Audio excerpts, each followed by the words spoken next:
Give me some more of the ganja. This is for Chivayo. Let me give some to Mnangagwa. Let me give some to Mnangagwa.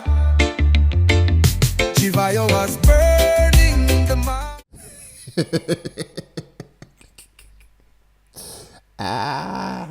Zvinonzi guru peta muswe kuti vadiki vakutye.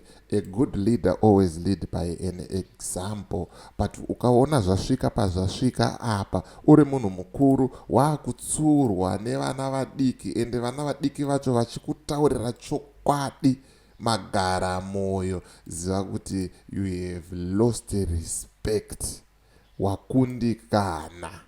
I'm not talking about Vamunangagwa. Ndiri kutaura about Mukobvu Sewicknell Chivayo. Ane mashoko magara moyo echokwadi audzwa naBellarmine Chatunga. My name is DJ Holly. The name of the platform is Point 5 Creative Studios. If it's your first time here, please hit the subscribe button and the notification bell so that you don't miss out on any exciting content uploaded. Asika naonga wagara uri mugari wepanapa ndodango kutenda nekuita sei nekurumidza kubhadhara rent. Thank you very much for supporting Point 5 Creative Studios. Yes. Ndakambozvitaura nezuro ndikati Sewicknell voitwa chiseko chenyika. You wonder why kuti a millionaire, munhu ane millions, haana peace, anoda kutsvaga relevance kuvanhu pasocial media by giving out cars, dishing out money, achiita zvinhu zvisina musoro. Dai anga ane a peace of mind, akagadzikana, asina zvinomushungurudza kana kuti zvinomutsoma, aisambosvika paextent yekusungisa ex wake, amai vevana vake naambuya vevana. Ndo zviripo, whether you like it or not, isusu panapa tinongozvitaura. Ndisingatambise nguva, ndisati ndapinda mumeseji yatumirwa Chivayo pajekerere, paruzhinji, paFacebook. Ndiri kuti kana une bhizimusi raunaro rauda kushambadzirwa, ndibate, namba dzangu ndo dziri pascreen. Kana une nyaya yaunayo yauda kuti ndifambire, ndibate futi pasame number ipapo, tinodzifambira nyaya dzacho tisingatye, tisingavhunduke, tisingakwate ani nani zvake anoda kutikwatisa handitika. Right, regai tipinde munyaya, muzvionere, muzvinzwire mega. Zvikanzi naBellarmine Chatunga, never show respect to a man who uses temporary power to attack the mother of his children plus ambuya vako, then pretends to spend a night on a mountain praying to a loving God. Which God? Vana vachakura vachiti chii? Hatisimbise zvakadhakwa. Mwari ndiye mukuru wenguva. Mwari ndiye mukuru wemazuva. Mwari ndiye mukuru wenguva.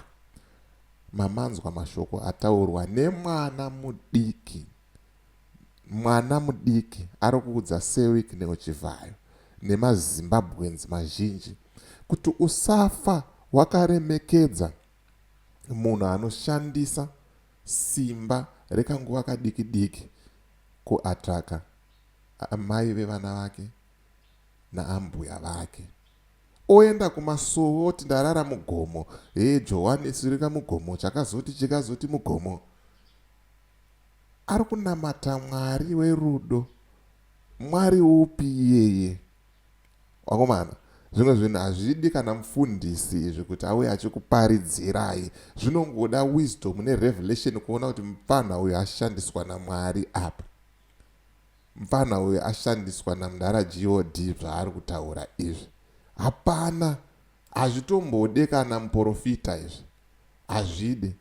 Ende mashoko aya ari kuratidza kuti agara, anolenda chaipo chaipo paanga achinzi anofanirwa kusvika.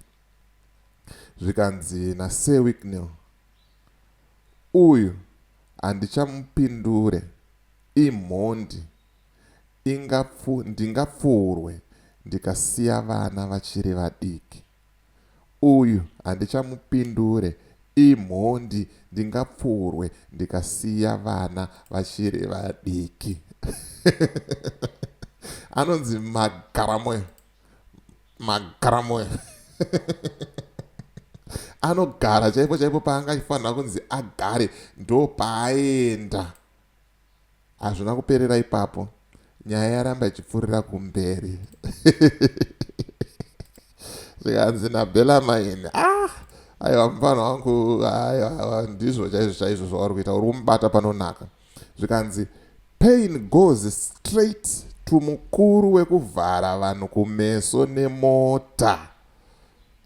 Pain goes straight kumukuru wekuvhara vanhu meso nemota. Hanzi muri kuvharwa kumeso kunzi musaone zvinhu zvamunofanira kunge muchiona nekuda kwemota inofuma yakafa mangwana, inofuma yakakuurayisa mangwana. You can call me what you want, but shoko ngarisvike ikoko, and shoko rasvika. You have responded. The first Zimbabwean man kusungisa ex-wife na ambuya. Pakaipa. Iwe, buditsa ambuya washa mujeri, ndi ambuya vevana wako. Uri madzibaba rudzii, mubvunzo uri kubvunzwa uyu. Nekufuta kwese uku taitarisira kuti unge une pfungwa dzakafuta, but uri kusungisa ambuya. Ndi madzibaba rudzii vakadaro? Ndiani akadaro anoita zvinhu zvakadaro? Zvikanzi dishing out cars kuda kubohwa X. Winky D said, rudo kana rwapera.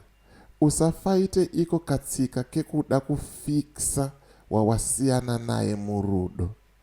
Kane kakuzvinyepera, chenjera kuzvivhiringira life yako nekuda kubohwa maX.